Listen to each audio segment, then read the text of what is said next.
APC-led government by President Bola Ahmed Tinubu is running a government under trial and error. 5 days ago, a young 24-year-old was appointed as the chairman of the Federal Maintenance Agency, FEMA. But then, last night, his name was being withdrawn as the chairman of the agency. When the guy was appointed, there was a lot of reactions to the fact that he is too young to handle such big agent.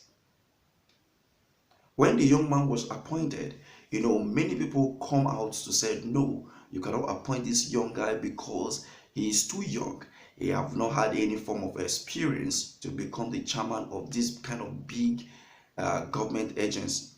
But then, some of us, we said, no, he must not have this experience. But on the ground that the father is also the director of TED Fund, so therefore, why not give that opportunity to another Nigerian? He is also a Nigerian and can be given such opportunity. But what happened to the common man on the streets?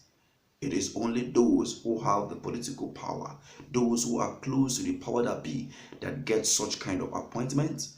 Those were the questions some of us were asking. 4 days later, his nomination has been withdrawn. Why? A reason known to the president and the led government. Is this government a government of try and error? They start something, they cannot finish it. If it was because of the public outcry, then why don't you own up? This is what we talk about in terms of accountability and trying to do things that shows that yes, you are listening to the feedback mechanism.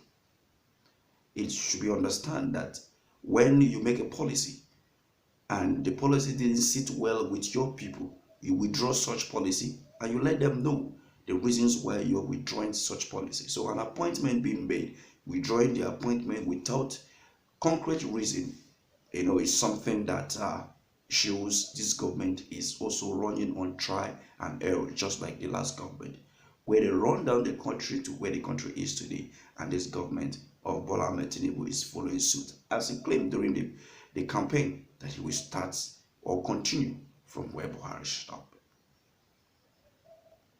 This is the state of Nigeria today. And let me bring to your notice that the Minister of FCT, Wike, is under serious fire. Many Northerners are calling for his removal as the FCT minister.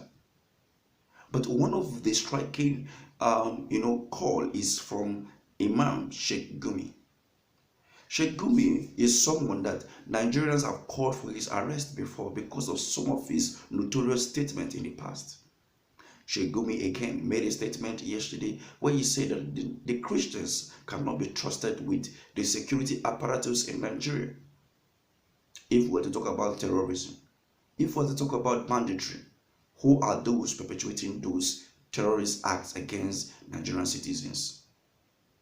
I don't want to mention. You know them. But Sheikh Gumi keep on making statements and keep going scot-free. If it's from PDP, Labour Party, or any other political party or anybody in Nigeria, as of today, as we speak, the person will be arrested by the DSS. But Sheikh Gumi is making statements that are threats to national security, but is working scot-free.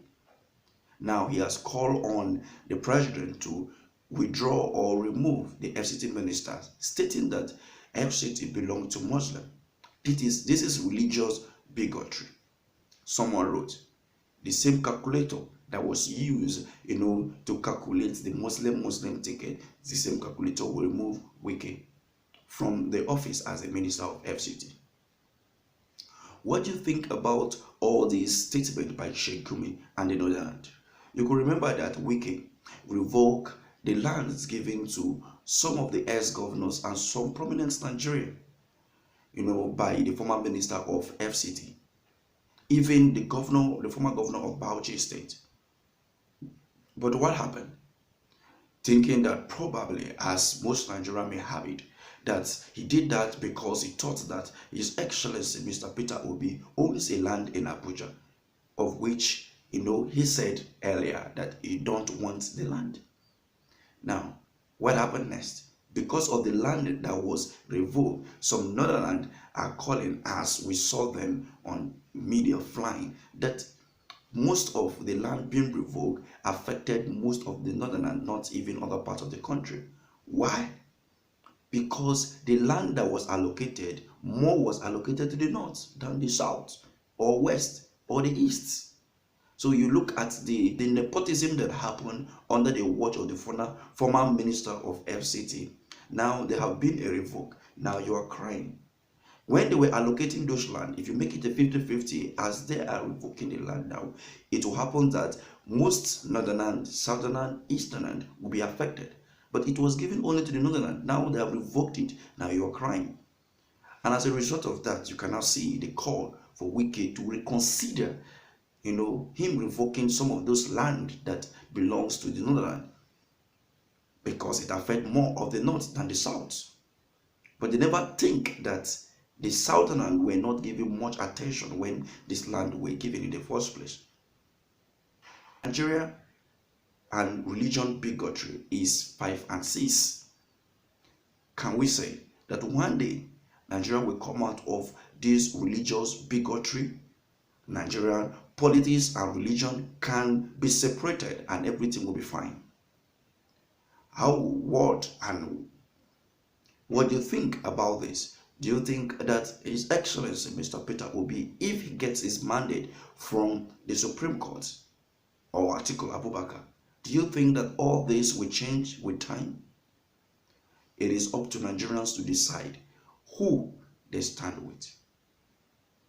Should it go in the way of dividing this country under religious line, as the last administration did?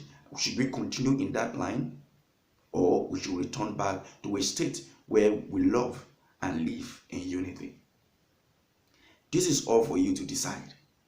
It's either you stay with the light or you go with darkness. Away from that, the Supreme Court will be hearing whether they will take the motion by the People's Democratic Party about the Chicago State University deposition under that Bola Ahmed Tinubu forged its certificate, and the hearing of Peter Obi's appeal at the Supreme Court on Monday. You can recall that Peter Obi went to the Supreme Court, to get its mandate back, as the tribunal upheld the decision of the Independent National Electoral Commission to declare Bola Ahmed Tinubu as the president, even when he never met up with the constitutional requirements. The FBI in the United States, the FBI in the United States made it known that documents of the president Bola Ahmed Tinubu will be released in this month of October, towards the month of October. And now the Supreme Court has fixed a date for the hearing, and also, for what the People's Democratic Party tendered before them as another motion of evidence to show that Bola Ahmed Tinubu actually forged the certificate that he presented before the Independent National Electoral Commission. What do you think about this action by the Supreme Court lately? Haven't had less than 15 days to the judgment that they're supposed to pass. Do you think anything good will come out of it for the opposition, or the status quo will be maintained? Remember, politicians don't really care. So before you jump at defending anything they do, remember, they don't really care about you but themselves.